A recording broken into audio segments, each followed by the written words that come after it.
This is the Civil War town of Corinth, Mississippi. But 9 years after the close of the Civil War, on the 7th day of December in 1874, a group of well-dressed, well-mounted, and well-armed men rode into Corinth. They were believed to have been the members of the Jesse James Cole Younger gang. They had come to rob the Tishomingo Savings Bank, the only bank of any sizable wealth in North Mississippi at that time. And the bank was owned and operated by one man, Alonzo H. Taylor, a trusted and well-respected banker. The men had been staying for a week or so with farmers outside of town, and they only come into town during the daytime, evidently to case the bank and get the lay of the land. They were described by the farmers as being very polite, well-mannered, and extremely generous with their money,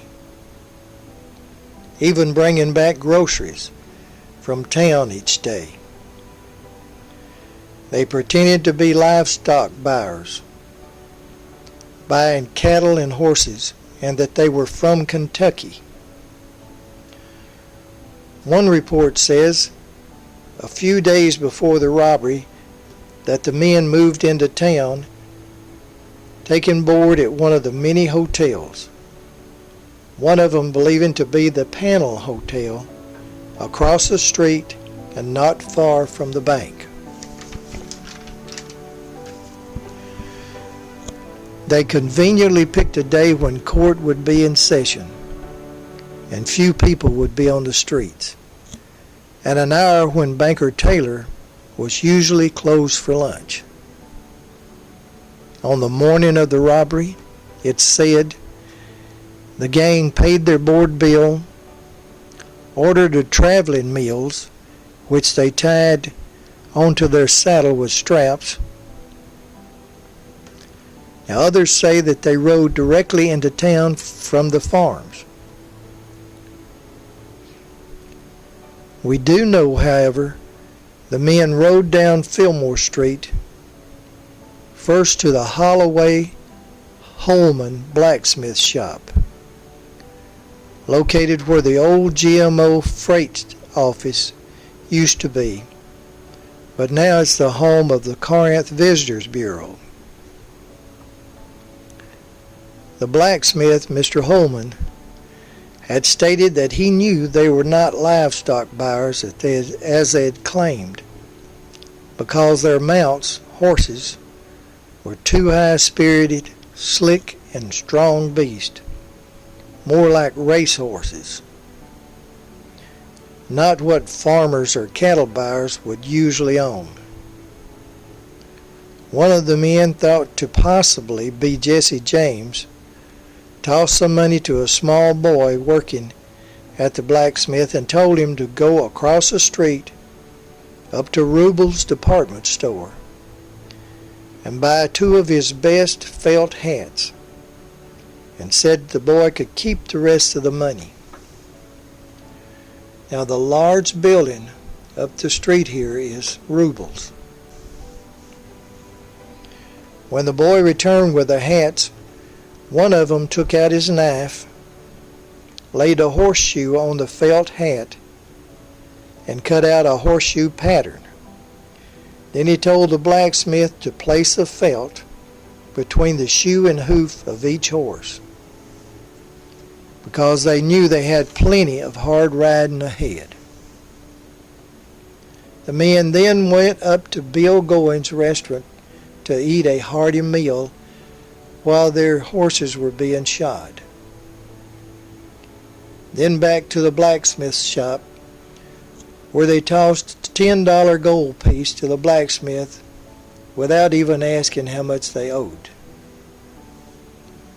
They mounted their horses and rode back up Fillmore towards the bank, riding past Rubel's department store, past the post office, which is now Waite's Jewelry Store. The gang rode up to the bank, tied their horses to the hitching post outside. We know that 3 well-armed men carrying at least 2 .45 Colt revolvers each went into the bank. They left one man outside to hold the horses and stand guard. There's even a question about if there were one left outside or if there were 2, or if there were 4 men involved in the robbery or if there were 5. But we do know that while 2 of the men spoke with Mr. Taylor, the 3rd man locked the door behind him and began closing the curtains on the windows. When Mr. Taylor became suspicious, the outlaws revealed their true purpose. One man held a gun on the only customer in the bank at that time, Anthony Williams, while the other 2 demanded keys from the safe. There are different stories about what happened next. What we do know is that Banker Taylor refused to turn over the money and open the safe. That's when one of the men struck Mr. Taylor across the forehead with what was first reported as a Bowie knife. Later, Mr. Taylor said that it had been the barrel of one of their guns. It's estimated that the entire robbery took only 15 minutes. Now, the blacksmith, Mr. Holman, stated years later that he was told the man holding the horses outside the bank was J. Frank Kit Dalton. He was told this by Kit Dalton himself in 1910 when Kit come to Corinth on a lecture tour. Now some question whether this was the real Kit Dalton on the tour or not. There's one report that Kit shot Anthony Williams in the left leg below the knee when he ran out to sound the alarm. Other reports don't even mention this. As they come out of the bank, supposedly Kit Dalton began firing random shots at anything that moved, even killing a dog that was walking beside a man down the street. Now I suppose this was to discourage any pursuit.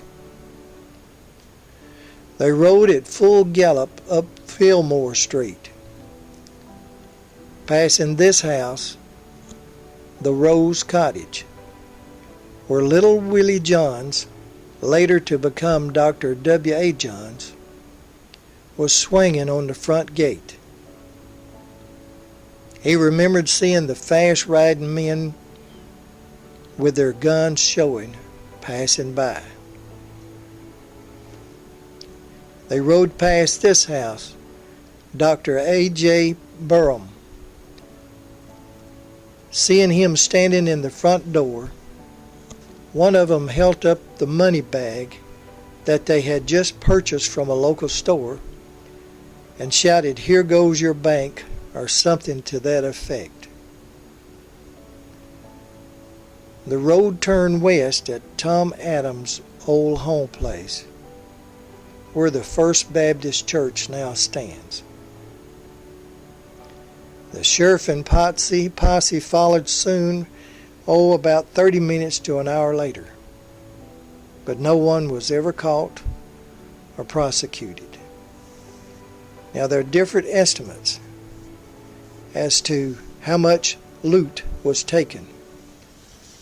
It ranges anywhere from 5,000 to even up to 40,000 in some accounts of money and valuables.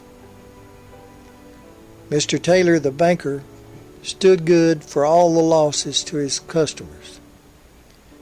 He remained owner of the Tishomingo Savings for another 10 years or so.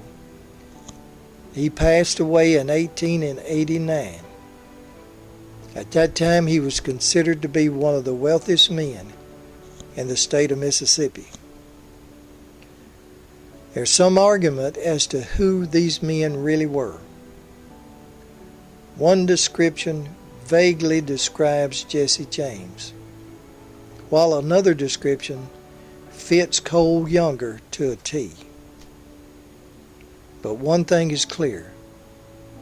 They were professionals, and this was not their only bank robbery.